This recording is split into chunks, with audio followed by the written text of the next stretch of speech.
이데일리온 라이브 시간으로 이어가 보겠습니다. 오늘도 이데일리온 라이브가 진행되는 동안 여러분들의 궁금증 함께 해결해 드리겠습니다. 채팅창에 댓글 남겨주시면요. 시장에 대한 여러 가지 이야기들 저희 이데일리온 파트너와 함께 그 해답을 모색하는 시간으로 진행을 해보도록 할 테고요. 오늘 함께하는 파트너와 인사 먼저 나누겠습니다. 이데일리온의 김태훈 파트너 함께합니다. 안녕하세요. 네, 안녕하세요. 네, 반갑습니다. 네, 오늘 시장에 대한 이야기, 전반적인 이야기부터 해야 될 것 같습니다. 트럼프 행정부의 말바꾸기가 연일 좀 심해지고 있는 가운데 우리 시장은 그래도 진짜 하단이 좀 잘 단단해지고 있다라는 생각이 들기도 합니다. 어떠한 부분 좀 집중적으로 보고 계실까요? 네, 제가 이제 예전부터 말씀드렸지만 우리나라 시장과 이 미국 시장은 디커플링된 시장이라고 말씀을 드렸습니다. 기본적으로 지난번에 얼마 전에 이제 한국은행에서 기준금리를 인하했듯이 우리 한국 시장은 외부에서 돈이 들어오는 유동성이 유입되는 그런 시장이고 미국은 돈이 빠져나가는 내지는 돈이 들어오지 않는 즉 연방정부가 연은이 연방준비제도 이사회가 돈을 이제 기준금리를 인하를 해서 유동성을 공급해 줘야 되는데 그 인하를 중단을 한 겁니다. 그 중단한 이유가 바로 트럼프의 새로운 신정부, 즉 2기 정부가 갖고 있는 이러한 관세 전쟁이나 이런 불확실성이 크기 때문에 미국 시장은 그 유동성 유입이 중단이 된 그런 시장이죠. 그러다 보니 이 조그마한 충격이 와도 시장이 화들짝 놀라면서 주가가 요동을 치는 겁니다. 특히나 요즘 같으면은 이런 정책에 최종적인 책임이 있는 이 트럼프라는 대통령이 아침 저녁으로 말이 바뀌기 때문에 이 시장 참여자들이 예상을 하기 어렵다는 것이죠. 시장이 가장 싫어하는 건 그런 불확실성입니다. 미국 시장에서 이런 불확실성이 커지면서 공포지수라는 빅스 지수가 계속 올라가고 있죠. 그렇게 불안감이 많아지면 말 그대로 자그마한 충격에도 시장이 투매가 나와버리는 현상이 발생합니다. 특히나 미국 증시처럼 작년 하반기에서 좀 오랫동안 랠리를 펼치면서 주가가 많이 오른 시장에서 이런 현상이 자주 나타나는데요. 그렇기 때문에 미국 시장에서 폭락이 나왔다고 해서 우리 시장도 따라서 폭락할 거라고 생각하시면 오산인 겁니다. 특히나 올해 들어와서 우리나라 지수는 코스피도 그렇고 코스닥도 그렇고 많이 오른 상태인데요. 그럼 왜 올랐는지 기업들의 실적이 나쁜데도 주가가 오르는 이유를 한번 생각해 보셔야 되는데 그거는 우리나라 시장은 유동성이 공급되고 있는 시장이라는 것을 인식을 하셔야 되는 것이고 미국 시장에서 이런 캐나다와 그 미국 정부 간의 이런 관세 전쟁은 말 그대로 가관이라는 생각이 들기도 하고 우리나라에 대해서 이번에 철강과 알루미늄에 든 전 세계 뭐 보편 관세라고 해가지고 부과하는데 이게 또 상호 관세라고도 말을 하고 무엇이 됐던 간에 관세를 부과하겠다는 겁니다. 미국 밖에서 만들어서 들어오는 상품에 대해서는. 그런데 이게 우리나라 같이 우리 기업들이 만든 구할의 상품을 그러니까 구할이죠. 일하던 내수에 쓰고 나머지 구할을 수출을 해서 먹고 사는 우리나라 같은 경우는 미국 시장이 큰 시장입니다. 연간 한 500억 달러의 무역 수지 흑자를 보는 시장인데 이 시장이 관세 때문에 이 수출이 줄어들게 되면 그 타격을 고스란히 우리 기업들이 보게 되는 것이죠. 그렇기 때문에 이러한 관세 정책은 굉장히 나쁜 짓이라고 볼 수가 있고요. 근데 파트너님 제가 궁금한 게요. 네. 그 관세가요.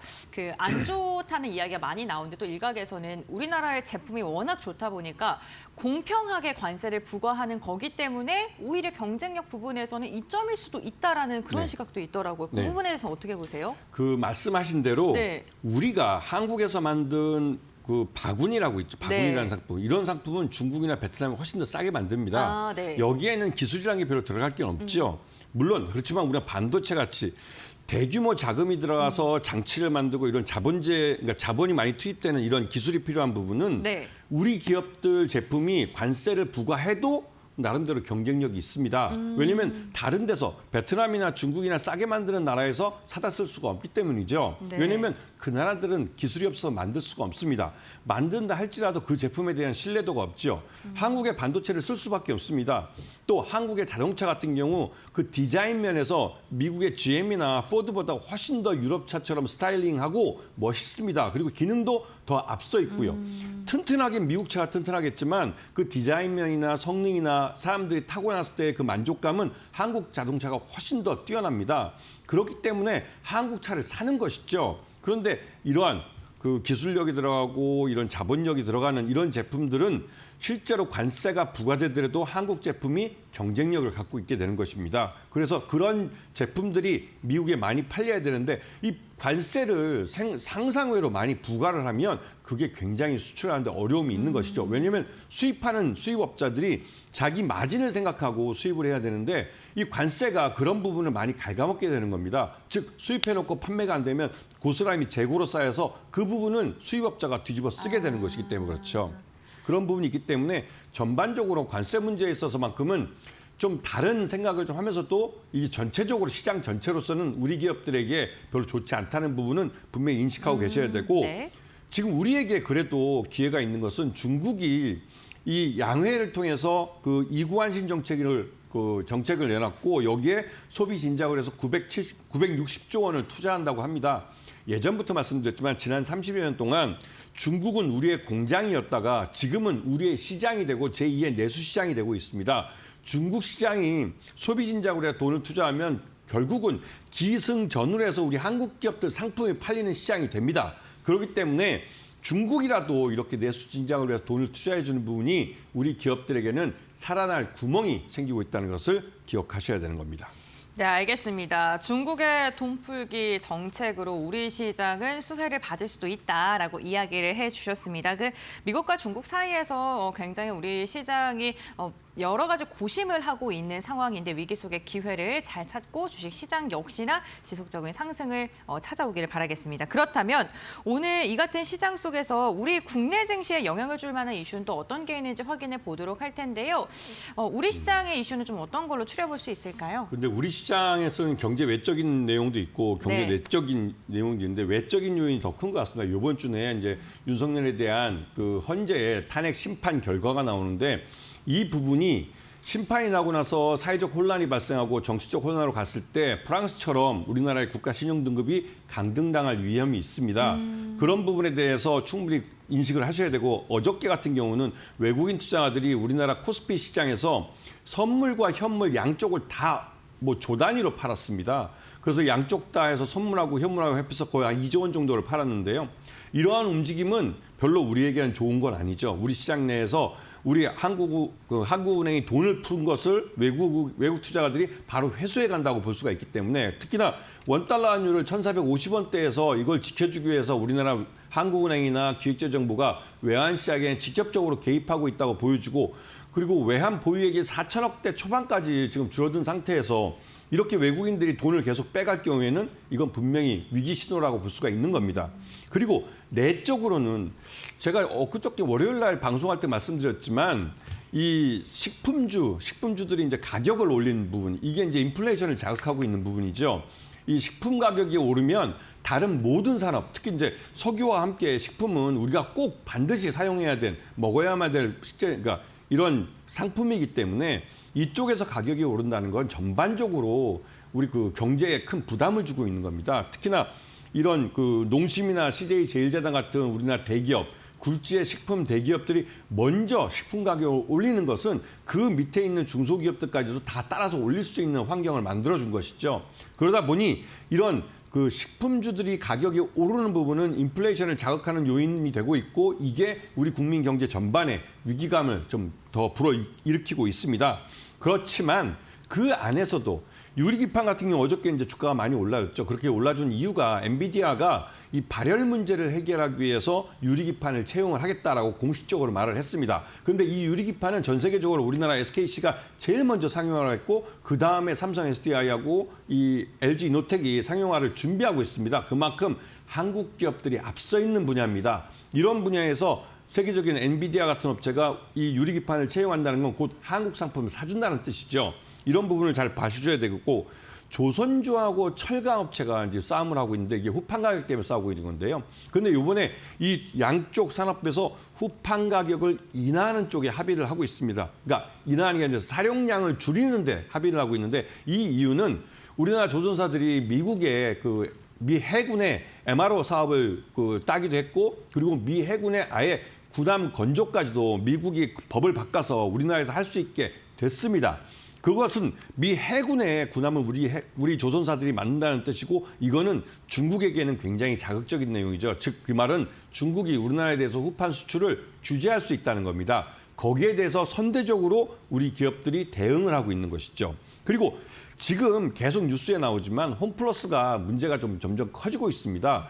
이 홈플러스에 우리가 주목하지 못했던, 우리는 이제 지금까지 메리츠증권이, 메리츠 금융지주가 1조 2천억이 물렸다는 거하고 우리 국민연금이 6천억을 여기에 투자해서 3천억 정도를 물렸다는 것만 기억하고 있었지만, 그 안에 이 홈플러스 안에 이 중소 자영업자들, 그분들이 많이 물렸다고 합니다. 이 돈을 회수해 주는데 다른 데는 한 30일 안에 돈을 회수해 주는데 여기는 45일까지 늘어진 상황이기 때문에 실제로 여기 안에 입주해 있는, 홈플러스 안에 입주해 있는 개인 소상공인들이 굉장히 어려운 것이죠. 그런데 이런 분들이 어려워지면 이게 직접적으로 국민 경제 전반에 걸쳐서 이 타격이 있습니다. 왜냐하면 이 대형마트 2위이기 때문에 이 홈플러스가 전국에 있는 것이죠. 전국에 피해자가 발생하고 있다는 겁니다.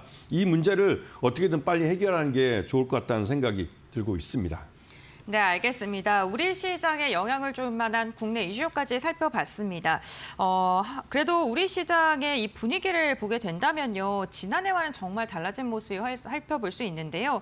오늘 니케이 같은 경우에도 0.1% 소폭의 상승이고 상해 종합지수도 강보합권에서 움직이는데 우리 시장만 1% 이상의 강한 상승이 나타나고 있는 상황이고요. 어제 외국인이 1조 이상을 매도했음에도 불구하고 지금 기타 법인에서 그 물량을 좀 다 소화해주는 모습이 나타났습니다. 그렇다면 결국에는 저렴하다라는 인식이 아직까지는 있는 게 아닐까라는 생각이 들고요. 지금 파트너님께서 해주신 이슈 한번 정리 같이 해보시면서 시장 대응해 보시는 것도 좋을 것 같습니다. 그렇다면 지금부터는 섹터에 대해서 좀 더 집중적으로 알아볼까 하는데요. 오늘 첫 번째 섹터로 짚어주신 게 자율주행을 언급을 해주실 예정입니다. 자율주행을 꼽으신 이유 궁금합니다. 네. 자율주행 하면 우리가 입에 하도 붙어서 자율주행 차라고만 생각하는데요. 네, 맞습니다. 자율주행 로봇도 있습니다. 아, 네. 자율주행이라는 것 자체가 기술입니다. 말 그대로 우리가 이제 자동차 안에 사람이 운전한다는 게 그러니까 기본적인 상식인데 사람이 필요 없이 자동차 자체가 그 길을 인식하고 안전하게 목적지까지 그 차를 타고 있는 사람들을 보내주는 것. 이게 이제 자율주행의 기술이 완성됐을 때 나타나는 건데요. 근데 요즘은 아직까지는 우리나라 전 세계적으로 이제 3단계까지는 자율주행이 완성이 돼가고 있고 3단계부터는 말 그대로 진짜 자율주행이 돈이 되는 기술이 되는 겁니다. 그렇기 때문에 이 현대차도 자율주행 3단계 자율주행 상용차를 상용화하겠다고 그렇게 노력을 하고 있는 건데 지난 한 2년 동안 굉장히 고생했죠. 아직까지 못했습니다. 현대차는 이 상용화를 하지 못하고 기술만 개발하고 있는 상태인데 이 여러 가지 우여곡절을 겪으면서 시행착오를 겪은 것이죠.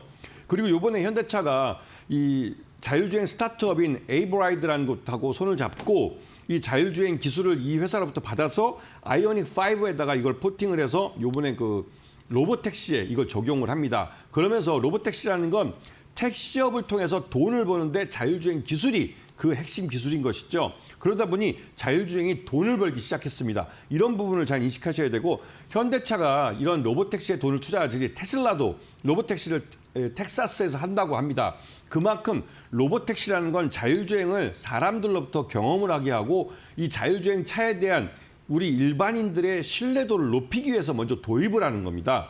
그리고 이게 아직까지는 특정 지역에 제한돼서 움직이겠지만 이후에는 이게 전국으로 확장될 가능성이 크고요. 물론 그때까지 시간이 좀 걸릴 겁니다.